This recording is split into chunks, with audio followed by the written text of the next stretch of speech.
Indiana Jones kicks Josh and his crystal skulls with its gnarly PC requirements, and you have a better chance of surviving a nuke by hiding in a fridge than you do running from this bad boy. Next, we keep our feet and facts on the ground with some Warcraft corrections and updates. Then we check out Laura Fryer for her input on the state of modern AAA gaming. Next, Ubisoft fails to defy our expectations as another one of their titles catches the X. Then we cheer on the little guy, Intel. And finally, we defend our DOSBox garden with the help of a little friend and his butcher knife in the upcoming indie game, Gnomes. My name is Nick, and lobsters are the toast of the sea. Hi, I'm Josh, and I prefer dry bug meat. And I'm Andy. This is Video Game Tango.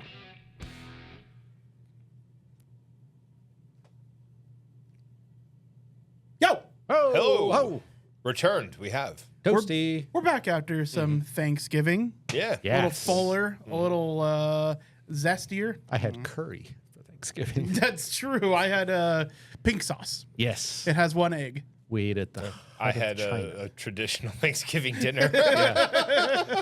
See, he's got friends and family. We went to a succulent Chinese meal. We did. And no one tried to grab your penis? No, Wow. Never. What Even when is- we asked. it's fucked up, man. All right, well, we're here to talk to you about video games. Josh, start us off with some video games. I mean, in the brave words of one Indiana Jones, why is it always snakes?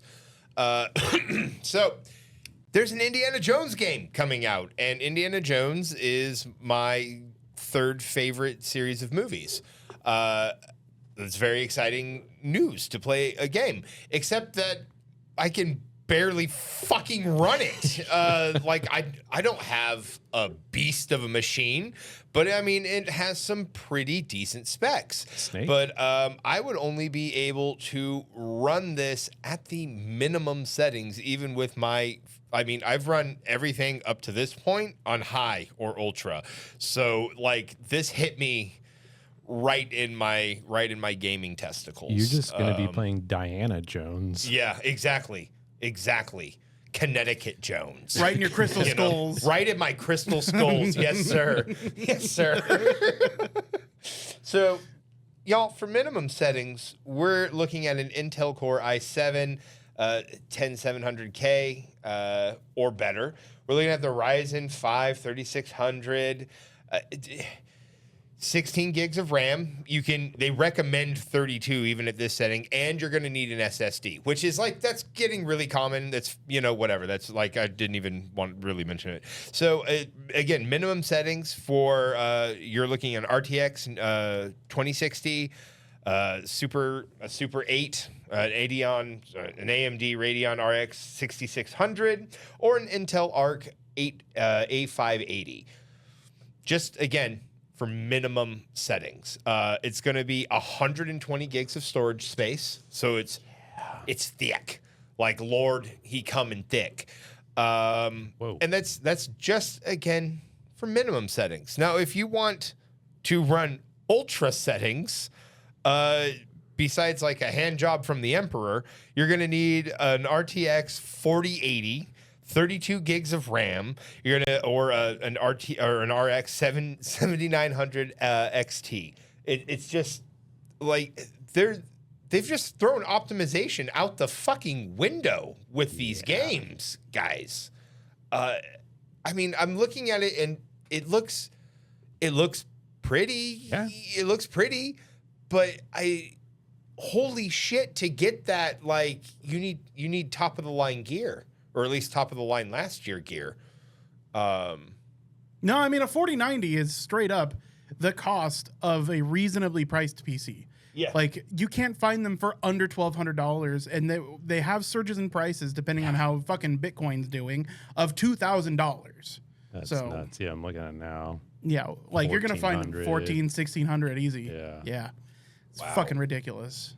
How Buy- much just- you know do what, you honestly- like Indiana Jones, John? Buy mean- 3 PS5s and a copy of the game for each, Honestly- and you will There you have you'll have Honestly- 3 times the fun. I'm gonna need Indiana Jones to find me the fucking specs to run this at Ultra. Like, straight up. Like, oh my goodness. That's insane. No, Yeah, that's pretty gnarly. I mean, I get where like in the future of gaming here, right? Like we're like we're years away from being in Ready Player One, right? Like we're gonna have an immersion rig and all that jazz. But oh my god, like I feel like there's just no optimization. Like they could have optimized it better, right? I'm looking at this and like we're playing the trailer right now, and that scene right there, that looks like Battlefield 1. Yeah, that's the other thing. There's a few scenes, especially when there's a lot of action happening on the screen, like that sand moving down the hill. That does not look crisp and fresh. Like Cyberpunk, 2070, like Cyberpunk looks better in a lot of cases. The only way this gets worse is if the game is good. Yeah. If it turns out the game's awesome, that's gonna suck. Yeah, Well, that's going to be terrible. Now, a lot of people are gonna try to play it. It's not gonna run well. So everybody, lots of people like Indiana Jones. And now the exciting news is that for some people, like if you're willing to pay the extra $30, you can play it on December 6th. Otherwise, comes out for everybody else on December 9th. They're doing, I guess, what amounts to a fake early access. You know who else tried that and gave it up because it's dumb? Ubisoft. More news on them later. I mean, it's a common tactic nowadays, and honestly, it works. Like, Works, for what but it's worth, it boggles works. my mind. You could buy a game for $30. Yeah. Yeah. Like you could buy a lot of games. The autumn for $30. sale just happened. You could buy 2 games for $30. There's a Humble Bundle going on right now. It's like $34 for 19 games, Yeah. and half of them are really good games. So Thanks, Bethesda. Thanks, Bethesda. I don't like. Obviously, I don't hope for a bad game. I want the game to be good. Yeah. Nobody hopes for a bad game, right? But like just the optimization. I know we're especially with the. Like you said, a 4090 can be anywhere from $1,200 to $1,600. That price is not going down. I mean, we all know why. Yeah. So I don't know. We were kind of talking about it earlier. Optimization. This could be a thing where optimization has to take a turn, so that people can just buy games because chips might be hard to come by. The other thing to consider, and I know I'm a crotchety old man, is I think people need to get more used to not playing games on max settings. Agreed. It is a luxury Yep. to do that. Yeah. Like there's a lot of games that I played recently that I don't even meet the minimum specs for. But if I play them on medium, it runs fine. Yeah. Like enough that it doesn't bother me and it looks okay enough. In like the minimum specs are just there for them to kind of cover their own butts. Yeah, Be like, we 100%. don't want you to buy our product and it just for it to not work. Right. Because it'll likely run on machines that aren't even as powerful as the minimum specs. Yeah, right? I imagine you could It probably happens all run the it. time. You might have to run it on low, medium, or high, right? Or a mix of there in between. And it's not going to look like the trailer, but it might still run well enough that you can play it. And dude, to be honest, the delta in quality between like low and high is just not that big a lot of the time. Yeah. Like in a lot of the times, ultra settings, they're going to be giving you like 4 or 8K textures, but unless you're actually running at 4K or 8K, you're not even going to notice. With the amount of upscaling that these graphics cards are doing nowadays too, DLSS, VSSR, FX, whatever. There's 1,000 different upscaling methods that are being used, and most of them look fantastic, and most of them you can hardly tell they're enabled. So No, I just feel like it's a trend though of like, hey, we have these things that will upscale it and make minimums but they could do better, and the game it could look even better for more people if they. I don't know what the crunch is on that. I'm not a game designer. I don't know but it. To me, it feels like the slow plotting of capitalism that is the poor optimization here. It's like, well, we could take another month or two. I don't know the time frame. Maybe it's longer, and it really Even is. us layman's optimization by inherently means it's going to take more time, regardless of what you're doing, right? Right, but making a game, and and time. some games do get good optimization after launch, right? Yeah. Like that does happen frequently. Especially for AAA games. That is very true. Yeah. That is very true. And maybe this will be one of those things that it's one of those where it's like, oh, we got to get it out, Christmas time, here it comes. Yep. And that really could be a thing. The crazy thing is it's even happening on console. Like consoles are just straight up PCs. Yeah. They're running different firmware, different software, but they are running almost off the shelf. Like you can actually buy the system on a chip, or otherwise known as SoC, of the PS5. You can buy that. You can and then use it however it's hard to implement, so it's not just like you sock it into something and it's good, but you can buy those.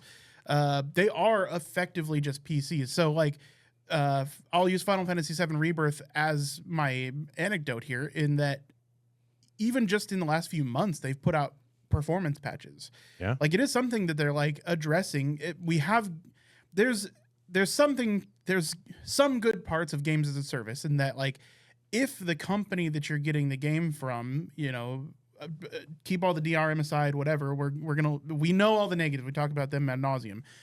As far as a positive goes, like the fact that like these companies can continue to work on it and optimize after the game's launched based on consumer feedback, good. As long as they're willing to do so. Like there are companies that are willing to put some additional manpower and some additional time into a game after it's launched. Helldivers is a pretty good example of that from early on. There were performance problems there.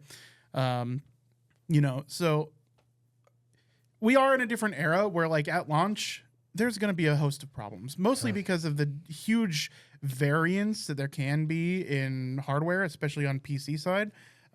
But yeah, I guess what I'm ultimately saying is like, I would really care to see more optimization at the forefront and less relying on just like powering through with extremely excessive hardware. Yeah, I definitely would. But at the end of the day, even if it comes out in a bad state optimization wise, hopefully they'll still be willing to continue working on the game after launch. I'm just saying, I just feel like a lot of games nowadays that are launching brand new, like this year and last year titles, don't look as good as something like Red Dead 2, right? I agree. And I get Red Dead 2 took, a decade and, the sacrifice of many goats to get it there. But seeing new games with worse water mechanics and body movements than a game that's now like 5+ years old, it's like, and harder to play with the specs. It's like, what is happening? It doesn't feel like I don't know. It just. But Rockstar is kind of an enigma in that way. Is in like GTA 5 when it first came to the PC, people were like, "Wow, this plays on anything." Like you throw it at anything and you're going to be getting a decent gameplay experience. Like right now you could probably pick up a $250 the equivalent of an E machine, like somebody's Dell, slap a 1050 Ti in it and be running GTA 5 at medium settings at 140 FPS. The optimization they put in those games is kind of crazy. Like but they take a lot of time. Like Rockstar games are this massive undertaking, right? And they spend a ludicrous amount of money on them and an insane amount of manpower on them. So yeah, you're right. There is a possibility of that, but to think that that's going to be how every studio does it is asking a lot. Yeah. Unfortunate that's their business model. It's an older one and it works for Rockstar. For sure. But the massive big AAA companies are all vying for the dwindling space that is shooters and battleground games. And, we talked about it before. And I think it's probably smart of Rockstar to mostly just stay out of that attempt, Yeah, they are kind of a beacon of like, we just put out quality games. Is going to burst soon. Yeah, which we'll talk about. We're going to be talking about like a lot of what we just did in a little bit more detail soon. Ooh, damn, we're leaving breadcrumbs all over the place. Speaking of breadcrumbs, Gretel. I don't know where to go with that, honestly. Mage, conjure food. Yes. World of Warcraft and Warcraft. I want to make a couple corrections to last week's podcast and add a little bit, or not last week, but the last one, and add a little bit. So one, I said that Warcraft hardcore classic anniversary mode that was coming out had VoIP, like built-in VoIP. It doesn't. There is so not in the client, but there is an add-on that allows you to have VoIP. Like a mod. Yeah. Okay. So it's an opt-in add-on, but it works in the game, has a UI and interface in the game. So it does, and it even uses like the chat pane that you would normally use in the game to That's use. So cool. yeah, so it's like really good integration.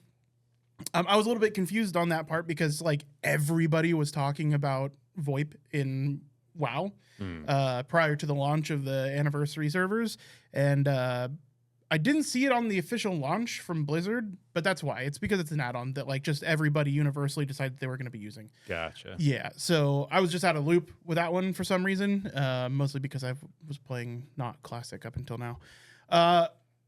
But another thing that I'd like to talk about really, really quickly is like I literally forgot to talk about the most important part of all of the Blizzard announcements last time. They're adding player housing to WoW. I think you did. Did you not mention it? I didn't. I mentioned it after the podcast that I forgot to mention it in the podcast. I don't know how I managed to forget that because it's like that's like the most requested thing in the history of MMOs was player housing in WoW. I mean, like so many MMOs that have come out since have done it and been like, yeah, Blizzard's Have they talked dumb. about details of it yet? No. So there was just like a little teaser trailer about it. We just know that it is coming. So it should be coming in with the next expansion, Midnight, for World of Warcraft. This is retail only. But yeah, I don't know. Nobody knows how they're implementing anything right now. But I mean, they're doing it. Okay. 20 years later, 20 years after the first request.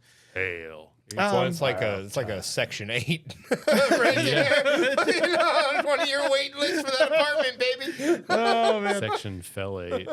So to complement what we talked about last week with the Blizzard announcements was they were redoing they are redoing the battle chest for Warcraft 1 and 2. They're also reforging Reforge. Well, as far as Warcraft 1, and I know it's crazy. 20 Cadmium years, edition. dude, it's snowballed so hard. Like when you talk about hardcore WoW, you have to be so specific. It's like the anniversary hardcore self-found World of Warcraft. It's not the other 1,400 variants. Warcraft 1 and 2 are being remade. So for proper resolutions, they're upscaling everything. They're adding new art in some cases. Great, cool, whatever. We talked about that last time. There is a little negative with that, not only in just that, it's another cash grab, but Warcraft 1 and 2 are being taken down from GOG on request of Activision Blizzard. That kind of sucks. Compete with themselves. Yeah, right. But so while they're delisting Warcraft 1 and 2, GOG says it's going to preserve them forever anyway, hand out a discount, and announce a new policy for its preservation program because of this. Yeah. So GOG, what they are doing is until January 13th, 2025, they are going to be offering a discount code for the Warcraft 1 and 2 bundle. It's going to be $2 off. I think that brings it down to $12.99, so $13 for the battle chest, effectively. It is the old game. It's not the one that's been up-resed and all that stuff. It's the original, and it's like preserved state, but it has been modified so it plays on current hardware. And you can find that on GOG. So, like, if you want to play the kind of unmolested versions of Warcraft 1 and 2, you can jump on it in GOG. You're not going to be able to do BattleNet, but you are still going to be able to do multiplayer. In that they have implemented. There's multiple ways to do. There are, but there's even a GOG official way to do it. So they've implemented some code in the game so you can do at least like one-on-one. They're not going to have BattleNet lobbies and stuff like that. Is a no DRM platform. They are. So yeah, you TCP/IP it. I mean, it's Yes, the original 100%. Warcraft. Yeah, I mean that's literally that's how we did it back then. Anyways, that's how Daddy did it. That's That's how America. That's how America does it. But they've also entered Warcraft 1 and 2 into their GOG preservation program, and they promise for as long as they exist, they will keep it where it is. Working In a working state, updated for modern hardware. Windows plaid. Yep. So that's fantastic. Love to see it. Like, that's kind of a little middle finger to Blizzard and being like, well, you can take it off our store, but you can't stop us from doing this. Yeah. Which I can do. Which is nice because, you know, we've talked about video game preservation kind of at length in this podcast previously, and it's good to see it. Like, there's a good guy here. You know, so shockingly, it's not Blizzard. Weird. Yeah. I know. Right. But yeah, so that's all I really got to say. I just wanted to do a little bit of upkeep on the Warcraft side. I have been playing the bejesus out of hardcore World of Warcraft over the last weekend.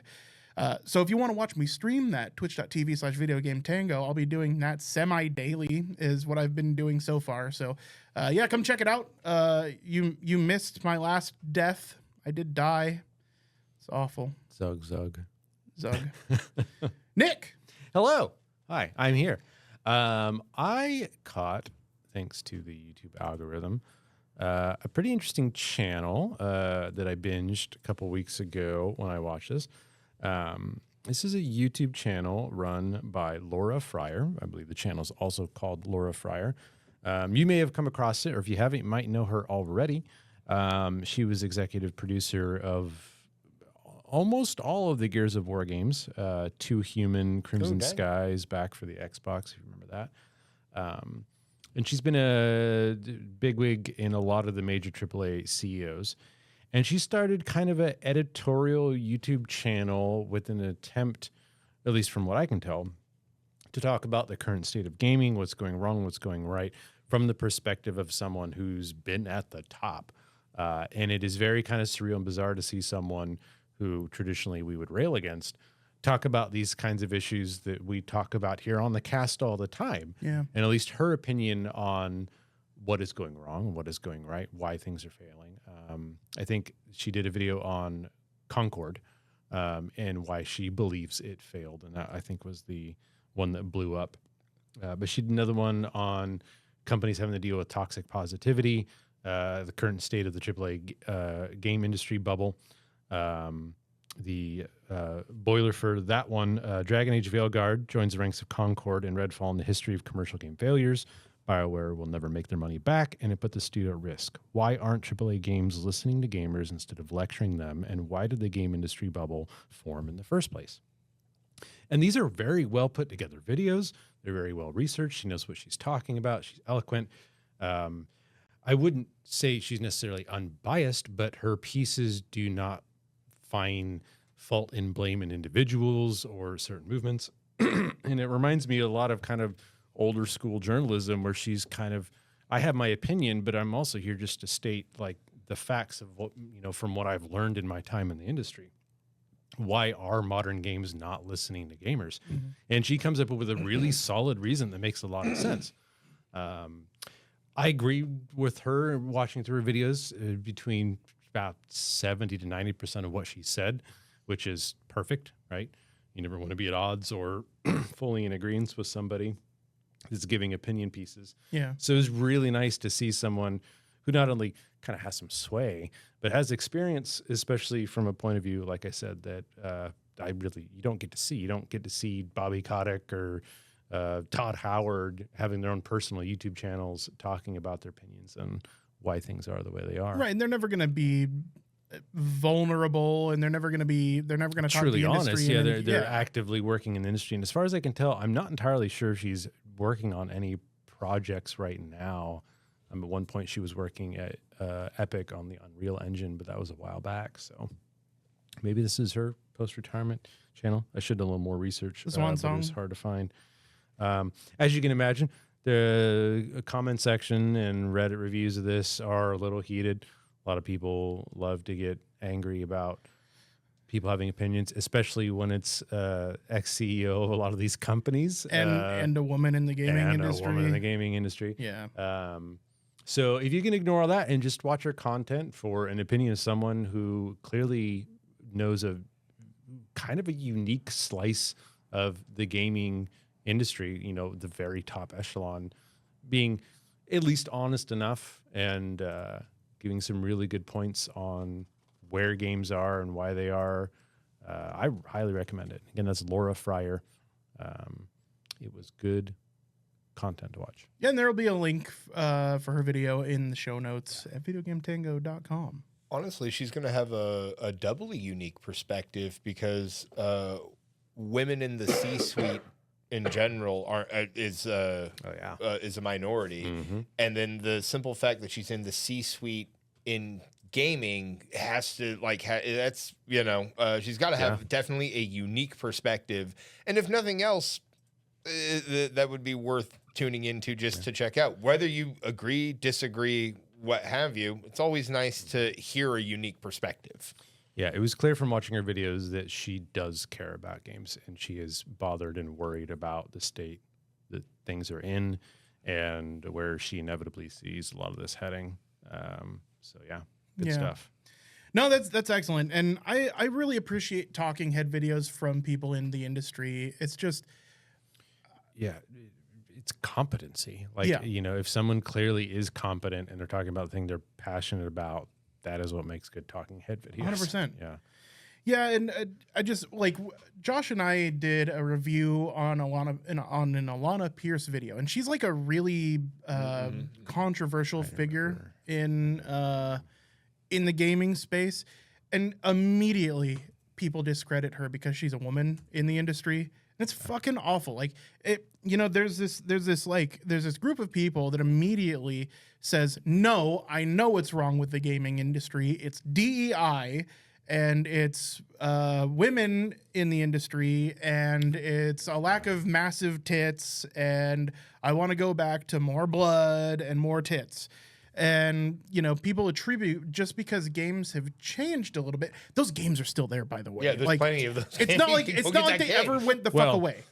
Some of them are there. Yeah, sure. 87% of games pre-2010 are not viable anymore. There's a reason that Blood Rain 6 isn't coming out. You know what I mean? It's the super exploitative fucking just tits and blood model didn't work. So don't tell me that video games are bad now because of DEI, because we posted that video and the comments are immediately, what is DEI? God damn it. If we weren't streaming, I'll look it up. Yeah. Okay. Please do, because while I'm talking, if we could talk about that real quick. Diversity, equity, and inclusion. Yes, I couldn't think of diversity. I know. To be more inclusive to other people is apparently a problem. And yes, you can do too much of it. You can pander to your audience, and that is a problem, sure, with a title, not the industry at large. I'm sorry, it's not just a monolith. not. No, exactly. Immediately it's Alan Woke 2, Little has zero talk and dropped off the cliff, and Sweet Baby Inc. Fucking roll eyes emoji. So that's a terribly written comment by one of our viewers, but I'm going to point out Alan Woke 2, it's only woke because there's a woman protagonist. He's only talking like this because we're watching a video about a woman's thoughts on the gaming industry at large. Yeah. And then brings up Sweet Baby Inc., which is essentially a DEI company. They are a third-party company that large studios will bring in to basically... Yeah, I've heard about them. Yeah, check on their DEI situation, okay, just to make sure that they aren't saying anything that they shouldn't, that isn't harmful to people. And yes, sure, they go overboard sometimes, definitely. There are properties that are guilty of that, but to just be like, oh, woman, bad, is so fucking stupid, because the same guy, he left 3 comments. His first one is, well, that explains the bad writing. She introduced herself as one of the head writers of God of War Ragnarok, which is a super well-written fucking game. So that's stupid. 49 seconds later, he says her boyfriend wrote a lot of her reviews because she's reviewed games as well. Well, Mr. Commenter, go play Postal 4. No records. Dude. They're still making them, but it's so prevalent in online right now. It's like they just let 4chan out, and it has nothing to do with games itself. I'm sorry, I literally cried playing God of War Ragnarok. I literally cried. Oh, but the writing's get the fuck out of here. It's a much larger problem with. Sorry, toxic masculinity right now. I went on a little bit of a tangential rant, but the moment that I hear what was it? Positive toxicity. It just triggered that in me. Yeah, it's a weird space, and it's only going to get weirder because the internet is anonymous and practically free. Yeah. So I'm sorry if I derailed. No. Yeah. I appreciate a good rant. All right, cool. We ready to go on to Josh's next thing? Yeah. So I also appreciate a good rant. Let's talk about Ubisoft. So Ubisoft has decided to continue development on X-Defiant. Now, X-Defiant came out, I believe, May in the year. About 6 months ago. Yeah, just a few months ago. And I'm sorry. I just want to make this clear for the audience because it sounded like you said decided to continue. Discontinue. Sorry. Has decided to discontinue development on X-Defiant. It's free to play first-person shooter title. Now, as a result, it's not just getting rid of the game so people aren't going to be able to play it. They're also going to be shutting down production studios in San Francisco, Osaka, and they're going to be ramping down things in Sydney as well. Now, approximately 150 people are going to lose their jobs, between 135 and 150 people at each location. Oh, yeah. It was like 270. At each location there. Now, so half of Ubisoft has also said that half of the X-Defiant team would transition to other roles within the company. Now, this decision, quotes, follows through a review of the game's performance, profitability, and market conditions. So it's aligning with like what they said last year. Ubisoft is going to be more selective with what their R&D is pushing forward. Now, there is not a lot of space in the free-to-play evergreen first-person shooter. I mean, if you're not already... It's a bubble. It's a bubble. If you're not already Apex, if you're not already... I'm brain farting on Fortnite, thank you. If you're not already one of these, you're it's hard for you to break into that space. Now, even though they're discontinuing this, they're going to be, of course, looking to apply the lessons of X-Defiant to their future free-to-play titles. So if you just now quit this game because of its marketability and its low player stats, but you're still looking to be at the free-to-play market. Now, Ubisoft has already had, let's call it a rough year, with Star Wars Outlaws just being underwhelming in everything from its sales to what you can do in the game. So just overall disappointing. Now, some of the numbers here for X-Defiant when it's being dropped here. So I gotta wait for my thing to load here. Yeah, I was reading a quote of them on this. They basically said, "We have no plans to stop this business model. They're going to continue the model full steam ahead. It's just X-Defiant apparently wasn't a golden goose, and all gas games have to be golden gooses nowadays." Yeah. So it had roughly 1.7 million daily players. Whoa. That's nuts. So I can't get my thing. I had a whole count with it here, but tis gone now. Look. Gone. Happens to me all the time. Gone from my thing. So it had. It's been on a pretty steady rise by all for not being already Apex. It was doing okay, but now it's not just ending. So Season 3 will launch, and the servers are going to run until June of 2025. So fans of the game will still, active players, looks like it's... over the last month, they had 1.25 million hours. Now, is that Steam DB? No, Okay. it was actually on Steam DB.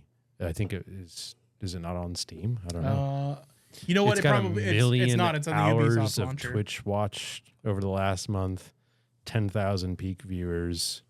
almost 20,000 Twitch streamers. Mm-hmm. I mean, And that's apparently not enough. Like that's not earth shattering, but that's not bad. Those are pretty good numbers. The game has a fan base, and I mean, at this point, it's got to be profit motive. Like you can't. Sorry, go no, ahead. I was gonna say, yeah, of course it's profit motive. It's the slow chug of capitalism that has to move forward, no matter what. Well, we've learned of all of these movies that are getting scrapped because they end up being a tax write-off. And I'm starting to wonder if that's what we're starting to see in this space.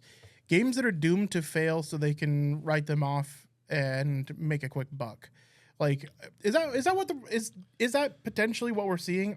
There's no evidence for it that I know of, right? Well, at this Can't point, discount it. It's not a bad idea. at this point, it's not successful for Ubisoft. Over the last year, their shares have lost half of their value. Mm-hmm. Like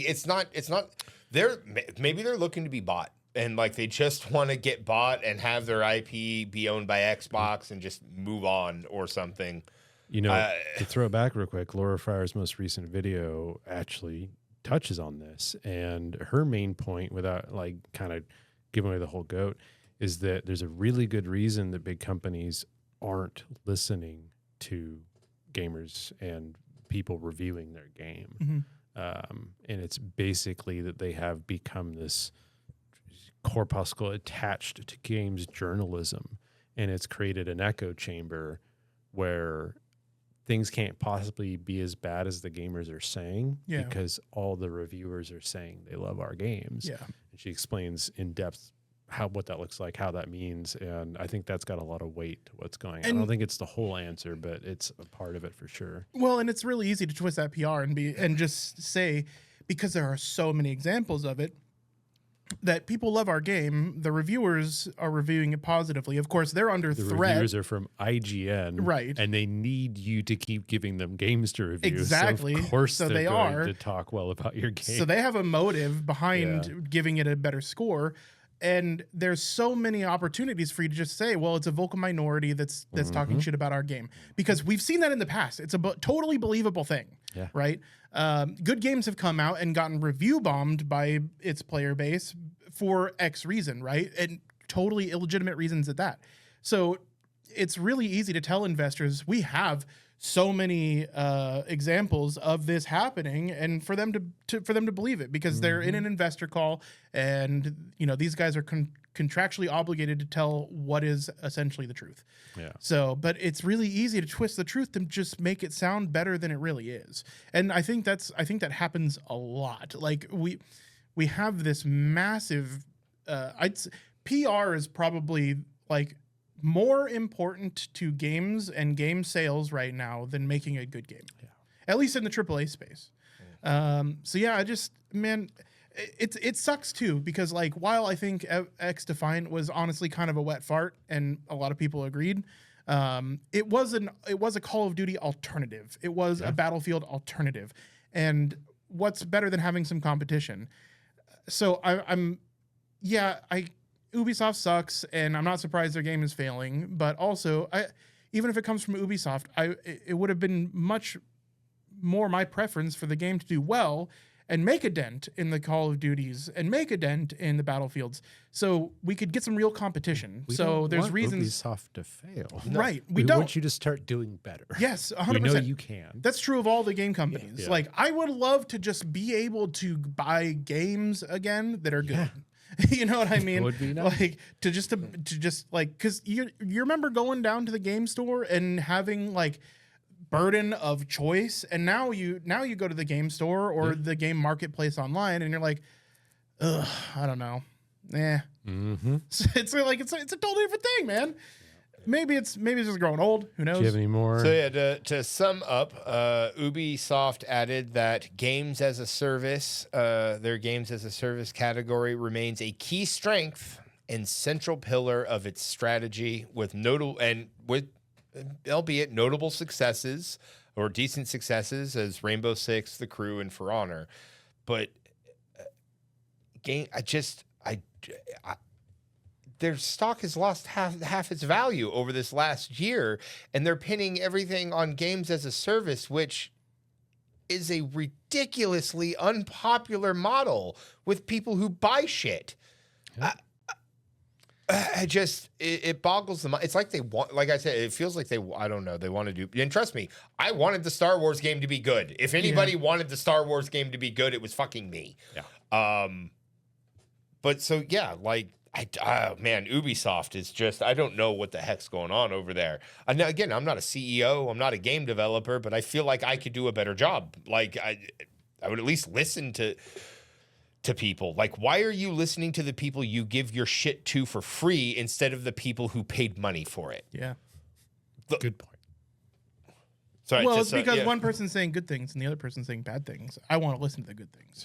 Yeah, I guess. Yeah, no, that makes sense. Yeah. You have another article? I do. I sure do. So, real quickly, we were talking about specs, stats, graphics cards, etc. Intel, who, for what it's worth, I've been kind of anti-Intel for a few years, just because I like to see AMD come back and win a little bit. Competition in a marketplace. I approve.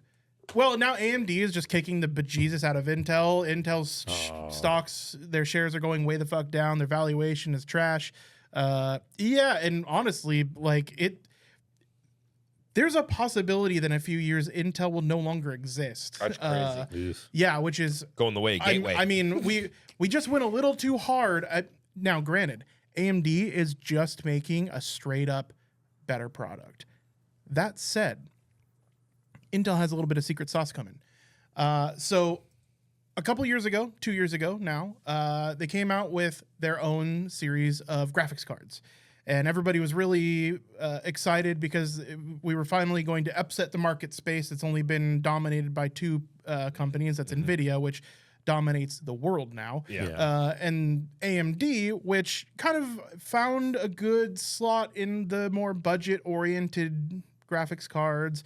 You know, their ray tracing isn't quite as good, but their cards are a little bit better. Their clock speeds aren't as good, but they're priced a little bit better. So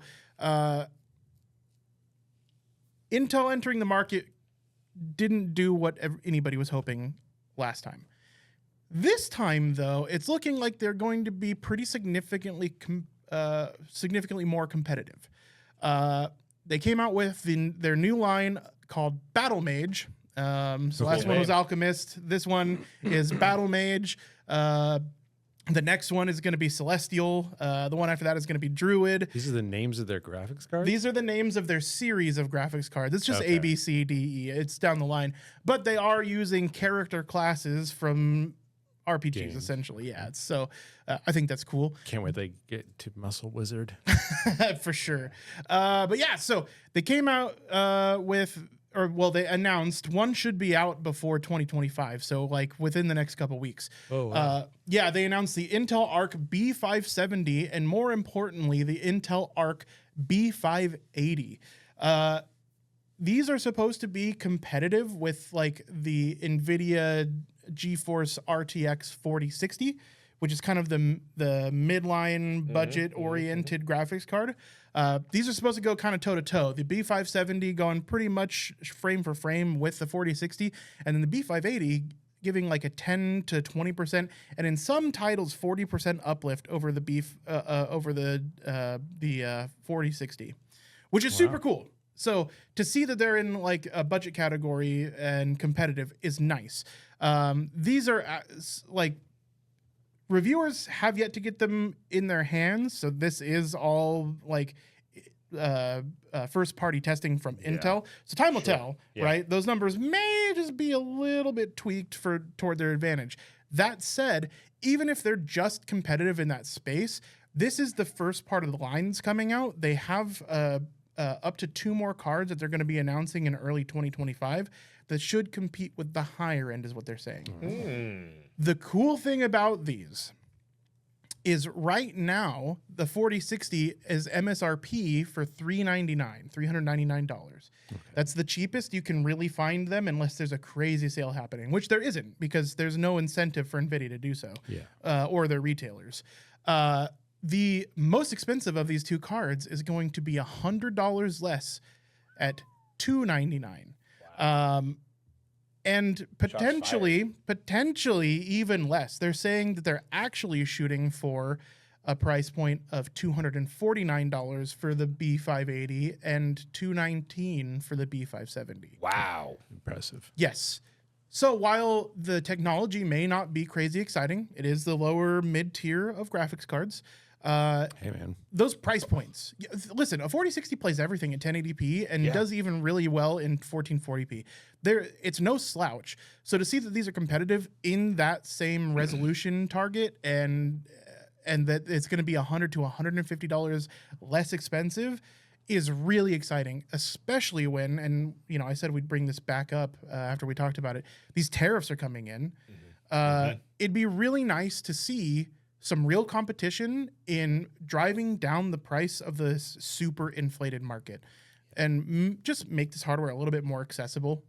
That's what I'm looking forward to and hoping for with this release.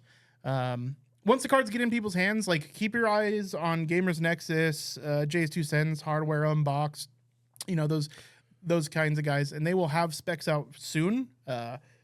Because like the actual release for the B580 is supposed to be this month. Okay. Jump in just real quick. Like, honestly, that's super exciting news because PC gaming is a luxury. Yeah. It's a thing that's hard for people to break into, especially with any sort of power. So that, like, when you're trying to be a baller on a budget, coming in at $150 cheaper to get,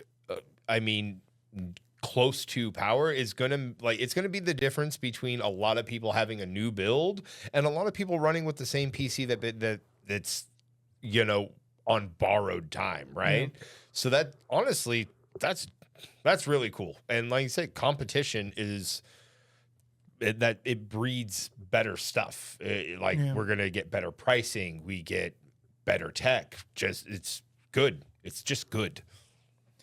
Yeah, and just competition in the market, it's super important. I mean, NVIDIA's dominated the space for like 10 years now, maybe longer. Actually, definitely longer. It's been like 12 years since the 700 series of graphics cards came out, and that's about the time they started really taking over the industry.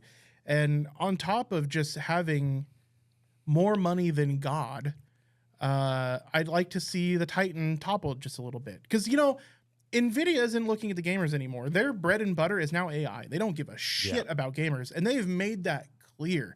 They have reduced their R&D budget for graphics cards by like half.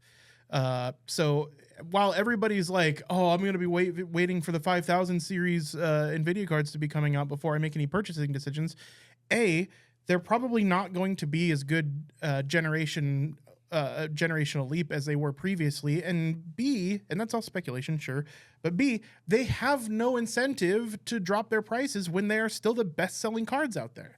Yeah. So I'm hoping that Intel can make a little bit of a splash, unlike last time, and get some cards in the way. Because honestly, man, it feels really weird to root for the big guy. Intel was a huge name, but they just aren't anymore. So, well, I can give you a reason to root for the small guy. Yeah. Yeah. His name is Gnome. Oh. Gnome's Gnome. I recently played a little demo for a game on Steam. Excuse me 1 second. Called Gnomes. I play a lot of little demos. And this one caught my eye because it looks fantastic and the vibe is on point and it was actually fun. And I played through quite a bit. I think I did 3 runs in total from what was available. It is, how do I describe this? So it's kind of got the visual UI vibes of Lemmings, but it has the gameplay vibe of Loop Hero. But the gameplay loop is actually much more like Luck Be a Landlord. So this is technically a tower defense game. You are playing as gnomes out in the gnome fields, and you are expanding into goblin territory, or maybe they're expanding into yours. And every wave, the goblins, you explore more of the map. It opens up, and the goblins come from new points. So you don't have like a single lane that the goblins are coming down. And between rounds, you're buying upgrades, artifacts, Slay the Spire roguelike style. And you're not only kind of making a little gnome village, but also having to fight off goblins that are coming in. Cute little game. It's got a gnome with a chef's knife on the front cover, which is what drew my attention. But no, it's tight. It felt really good. The thing felt pretty balanced already. You have different like starting packages you can choose from, at least in the demo. I really loved caravans. I got caravans for my gnomes so I can move their houses around. It was very effective. But I like tower defense games. I like to see the evolution of where they've been going for the last 10 years or so as the genre has kind of died down a bit. And seeing it taking this kind of roguelike direction is interesting. There are other roguelike tower defense games out there, but they managed to find a really good vibe with this gnome aesthetic. And it was really fun, and it's free. You can go to Steam, look up gnomes, gnomes with an S, and you can try it out. It doesn't have a release date, but it started popping up on some of my indie YouTube channels, which means it's probably next 6 months, if I had to guess, going to come out. It's going to have endless modes, all the kind of things that what I'm guessing is probably going to be $10 to $20. If you like it, probably 50 to 100 hours, I imagine you could sink into a game like this with meta progression and trying out different builds and whatnot. But yeah, it's fun. You get like all kinds of little synergies. You get a whole bunch of different plants you get to pick from. Like you can grow cacti that make less money than another plant, but they damage goblins that pass by them. You can build lotuses in swamps, and they spread every turn, and every lotus makes you money. And then you can like get sprinklers to make more swamps and stuff like that. So fun little combos like Be a Landlord.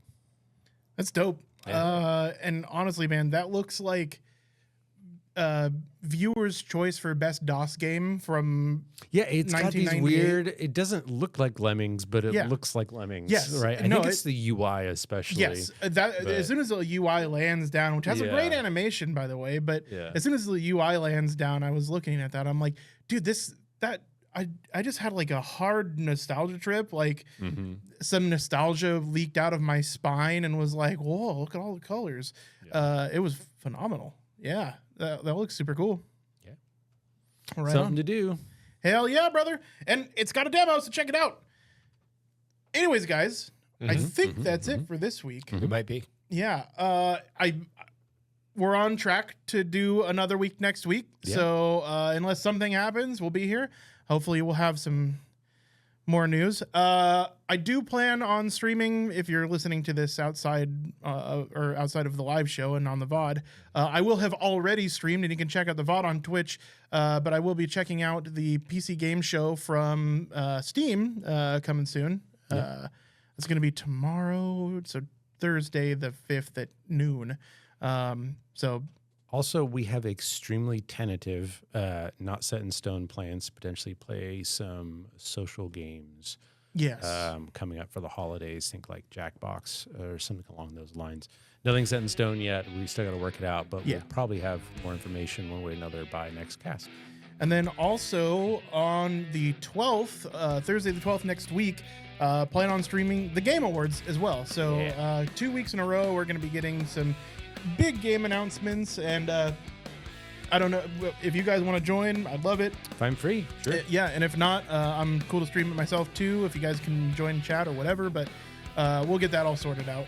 In the next couple weeks, we have a lot of announcements happening. I'm sure we'll talk about that on the podcast as well.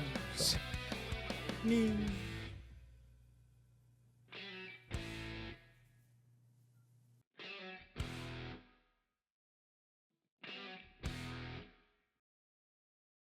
Your lobster thing made me completely forget what I had about apples and gnomes, and all I could think of was wet bug. And I went dry bug. Dry bug. Wet bug, dry bug. Red bug, blue bug.